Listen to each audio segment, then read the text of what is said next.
Sup? Yo. Right. Trick or treat my ass. I'm going to be hiding in my. I was trying to rhyme. It didn't come out like that. I experienced a sketchy situation on Halloween a couple years ago. My cousin came over for Halloween that year just to go trick-or-treating. Right. I was 15 at the time, and I know that's a bit old for trick-or-treating, but hey, it's free candy. My cousin was also 15, and we were planning on taking it easy that Halloween and just hitting enough houses to make a reasonable haul before we went home. My friend and his younger brother went with us, but we eventually went our separate ways. It was pretty busy, and there was a whole lot of kids at every house with decorations up. My cousin Jack and I decided to hit some of the houses with lights on with no kids already on the front stoops. Lots of houses that we had already hit before that had no decorations up and had lights on all had people inside ready to deliver candy to trick-or-treaters. But all the other kids I know for a fact target the heavily decorated houses.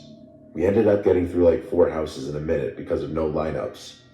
The next house in the line was not decorated at all, but there was a light on, so we thought we'd give it a shot. We knocked on the door, and immediately an older man opened the door. He opened it completely, which revealed 5 other guys just standing there. God, no. Sus. Sus. I remember the times I did Halloween when I was younger. More often than not, when I was a person, like giving out candy or whatever, I would crack the door like a little. I would open the door, but I'm not gonna open the door like all the way. Like I'm not about to do that. Like let you see inside my whole house. I'm not about to let you do that. You're not about to peek in here like that. No. The most you would ever probably see in my house is like, just like a little small little, like a little small little area. I'm not about to just open the door completely and you see everything that's in my house. No. Sus. No. So that right there, and you got people in the background talking about something. No. They were much younger than the older man who opened the door. Oh, no. I'm guessing they were in their late 30s, while the older man who opened the door was in his early 50s. He held out a bowl of candy, then reached in and grabbed some and put it in each of our bags. The older man asked Jack what his name was, and Jack responded. See, he doing too much. Grab some candy, put it in the bag. Cut all ties! I spit all my shits. Cut all ties and it should have just stopped right there. Put the bag in the candy, and that's it. Close the door and move on. It should have ended right there. It should have ended right there. To his question using a fake name. Jack said bye before the older man could say anything else.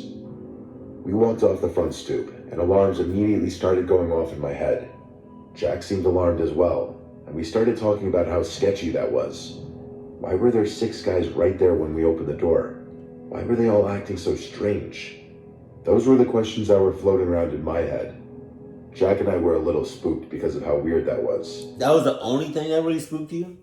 It wasn't also the fact that he asked what your name is? Maybe that's just me. But whenever I did trick-or-treating, nobody really asked me what my name was. Especially if I had on the mask. Why is the light on? Whenever you're doing trick-or-treating, the closest name that you should give somebody is the costume that you got on. That's it. They should not be asking you what your real name is.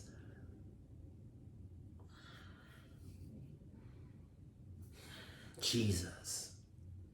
We went to 2 more houses, then we started walking to my house. Jack and I glanced back at that house to see a car pulling out of the driveway. The car drove up the way we were walking and started slowing down right next to us. The roads were clear, and all the trick-or-treaters were on the sidewalks, so there should have been no reason the car slowed down right next to us.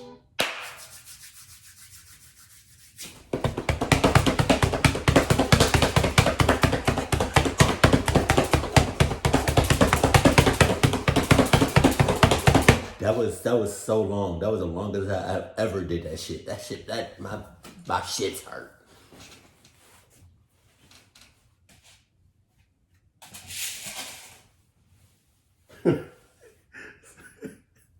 Can y'all see this? Oh no, you can't. There's like this bowl with like these plastic diamonds in it.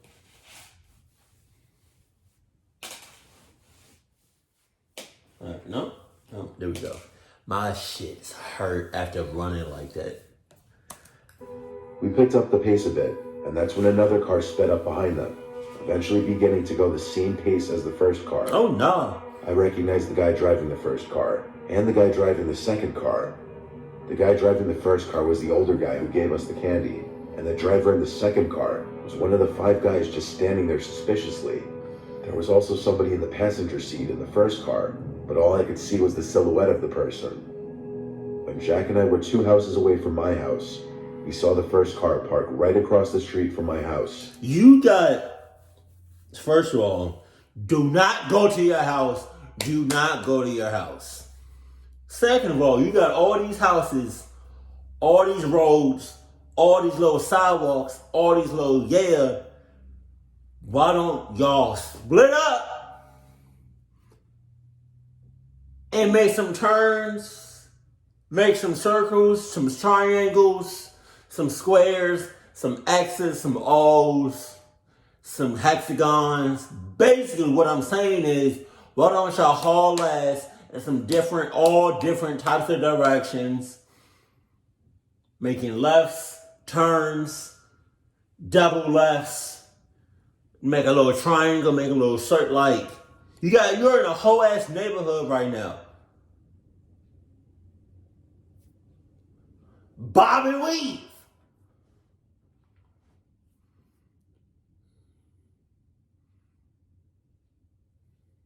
Or let somebody take the bait, right? Talking about some.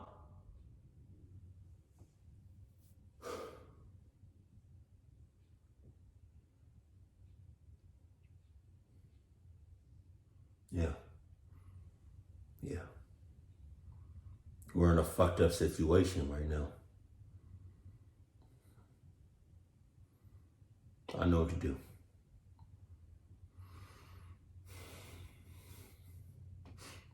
I knew this day was gonna come. The day I was gonna sacrifice myself in order to protect the people that I love. I'm coming forward. I'm stepping out. You got 2 cars. Y'all go on. Bob and weave! Bob and weave! I got this. Go ahead. Y'all do what y'all need to, but I'm gonna stay right here. I'm gonna fight to survive. I'm not hauling ass no more. I'm at a crossroads right now. So my friends, y'all need to get the hell on talking about something.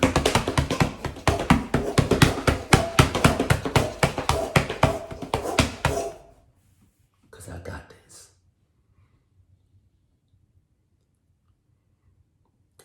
I don't know if I'm gonna make it out alive. I don't know if I'm gonna lose any limbs, but I'm fighting to survive. I'll hold them off for as long as I can.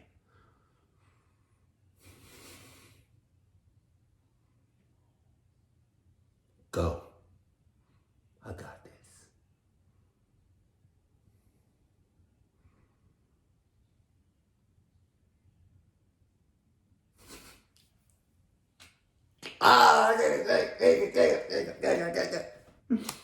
We didn't even see where the second car went. We just bolted back inside my house.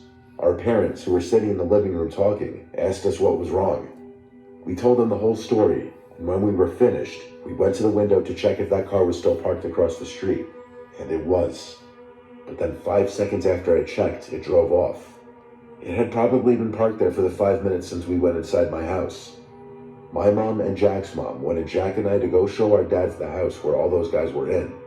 But eventually, our parents calmed us down and told us it was just a Halloween gag or something. My ass. So I have my own theory on what was going on. The reason why there were 6 guys in the main doorway was because when a lone trick-or-treater or group of trick-or-treaters much younger than Jack and I came to the door, they were looking to jump or snatch them. But when they saw that Jack and I were teenagers and literally the same height as them, they decided to play it cool, even though they still looked sketchy.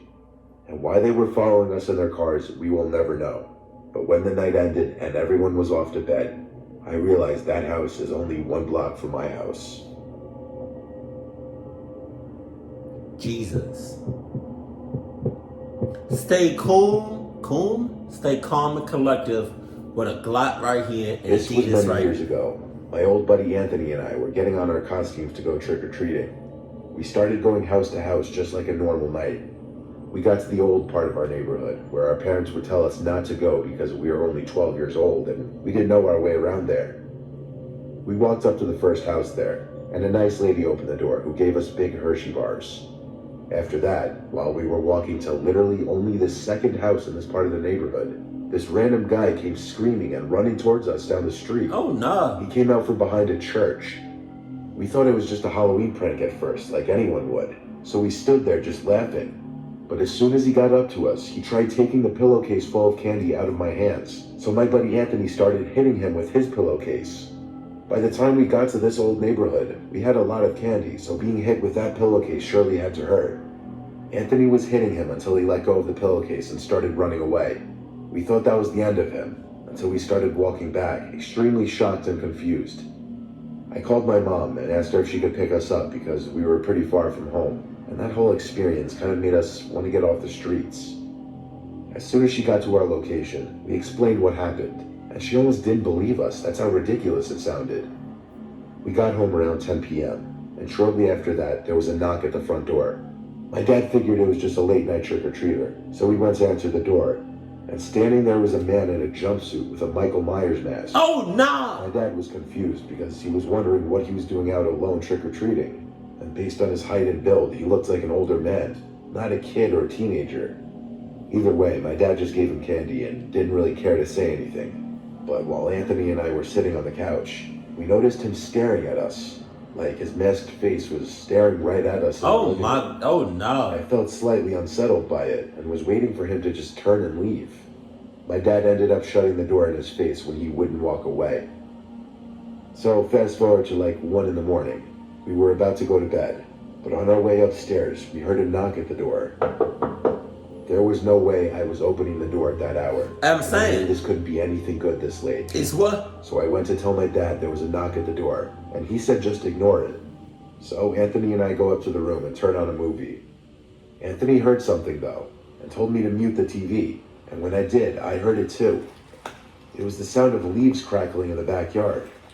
I looked in the backyard, and I saw that man in the Michael Myers costume, swinging on the swing set in our yard, Hell staring no. into my bedroom window. Hell no. I felt like my heart jumped out of my chest and up into my throat.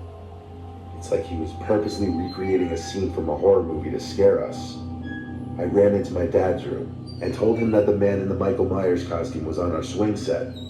He took on this expression of shock and concern just like ours, and he looked outside, but he didn't see anyone there. Then, right when we were looking, we heard a knock at the back door. My dad went downstairs to the door, but nobody was there. This man was toying with us, harassing us to scare us. It had to be a Halloween prank. My dad was equally concerned now. All of a sudden, I heard my mom scream in the other room. So Anthony, my dad, and I ran upstairs to see the man in the Michael Myers costume standing at the end of the bed staring at my mom. My dad told Anthony and I to run and call the police. My friend and I ran downstairs and grabbed the nearest phone. We called 911 and told them that a man dressed as Michael Myers had broken into our house. The operator asked if everyone was all right. I said he's upstairs, and my dad has him, but we needed cops immediately. She told me to stay on the phone and that police were en route to the house. From upstairs, there was the sound of my dad screaming, followed by their sliding window being pushed open. The two of us ran upstairs to see my mom and dad laying on the floor. My mom was crying, and my dad's nose was bleeding. My dad said the man jumped out through the window. When the police arrived, Anthony, my dad, and I told them everything we could. They did a sweep of the property inside and out, which took about 20 minutes, and the premises was clear. I think that might have been my last year trick-or-treating, and for good reason. I still wonder if the man that tried to take my candy was the man wearing the Michael Myers costume, and I deeply regret leaving that part out of the story we gave to the police. I'm pretty sure that was him.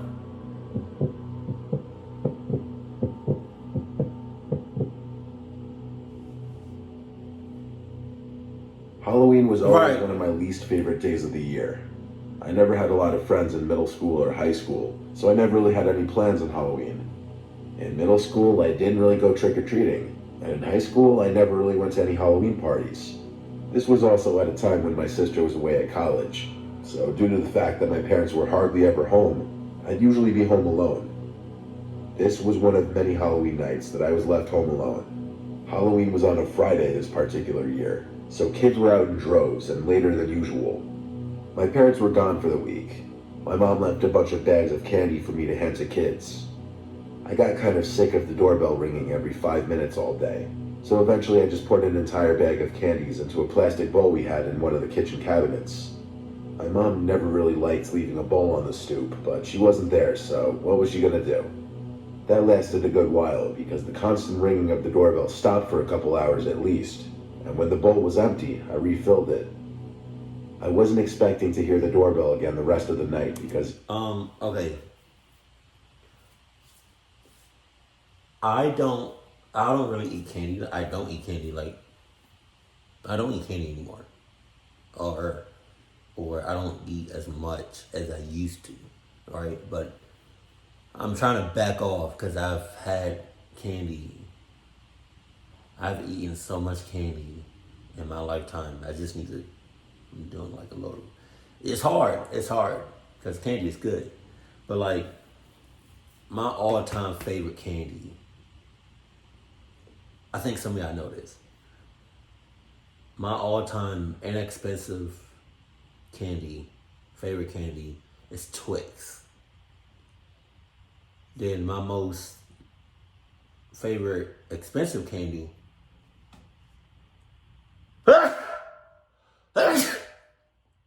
is I do not know how to pronounce this.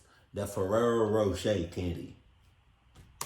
even if the bowl were emptied, I assumed people would know not to bother ringing the bell at a house with an empty bowl. So when the bell did ring again, I was not only surprised, but also felt a hint of annoyance.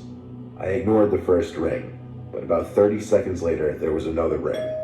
This time I got up from my computer, pausing the game I was playing, and went down to check who was at the front door. I opened the door, and there were two guys in white vendetta masks holding... You just say you check the door. And then you open the door. I'm not even gonna hold you.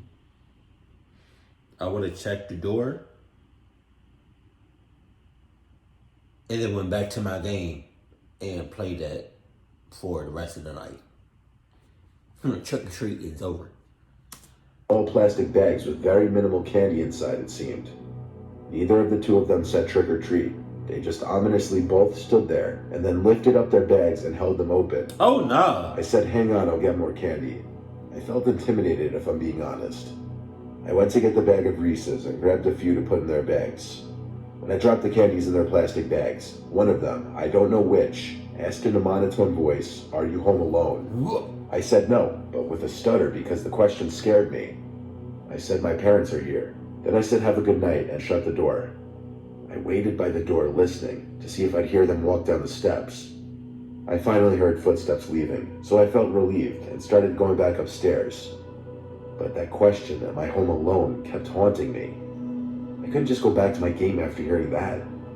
And then I realized the possibility as to why they would have asked me that, because there were no cars at all in the driveway or in front of the house, yet the lights were on.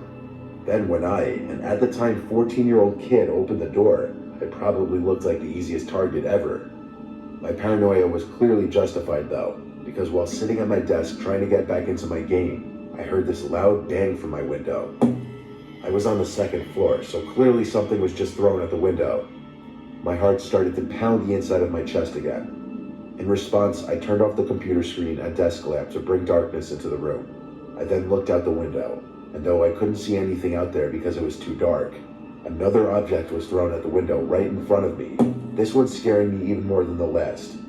It sounded like a rock. I instantly felt this intensifying sense of danger. I ducked back down behind the window and left my bedroom. I didn't have a cell phone at the time, only an iPod Touch, so I had to get to the kitchen house phone. I crawled my way down the stairs so not to be seen through any of the windows. I got to the kitchen phone and dialed 911, but I think they saw even just the light from the little screen of the phone, because there was suddenly an aggressive banging on one of the kitchen windows. By now I was on the phone with 911 begging for help. As I crouch walked out of the kitchen and towards the back door, I screamed, realizing there was one of the guys in the vendetta masks on the other side of the back door, trying to open it. I started screaming into the phone for help, but around the same time, a familiar voice was calling from the other side of the front door. It was our next door neighbor, Chris. I rushed to answer the door and he came in, clearly happy to see I was okay. He took the phone from me and spoke to the police for me. He saw the two masked men enter my backyard from his kitchen window and I'm not okay. I'm not talking about he's glad to see that I'm okay. I'm not okay. Physically, I'm probably okay, but I'm not okay. I'm traumatized for a long time.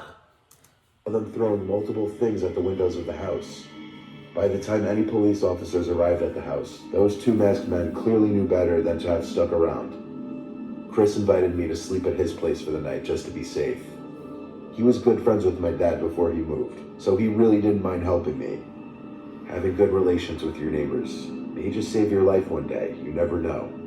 What I do know is this experience made me hate Halloween just that much more. I don't even have to go through any of what they went through to know that I don't like how I hate Halloween. I do not need to be in no club.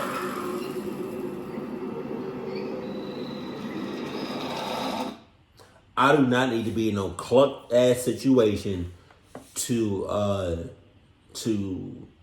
me to hate Halloween.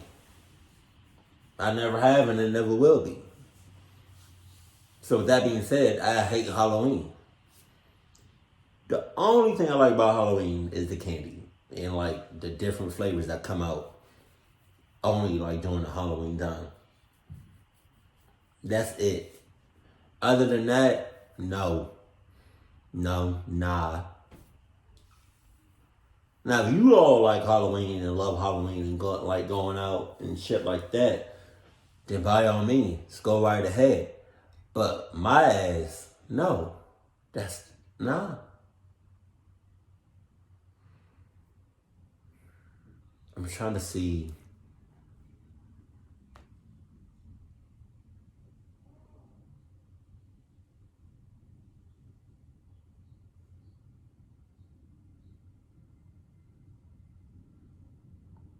Okay, story number 2 with the Michael Myers mask. When he went to the door, and I think their dad answered, came to the door. Even when you have a mask on, if your face or if your general direction is not towards, because the father should have raised some suspicion. You know what I mean? Like, he opened the door and Michael Myers was not his, I don't know how to say, like his persona or Michael Myers' attention wasn't directed towards the father, it was directed towards the kids. It's like when the door opened, Michael Myers just went and looked at the kids. Not even looking at the dad. Dad right there, Jesus.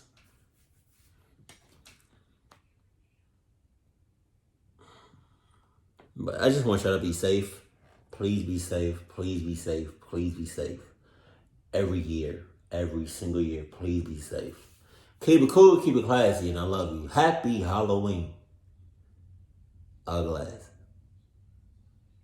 Keep it cool. Keep it classy. And I love you. Stay happy. my family. Happy Halloween! Oh, ugly.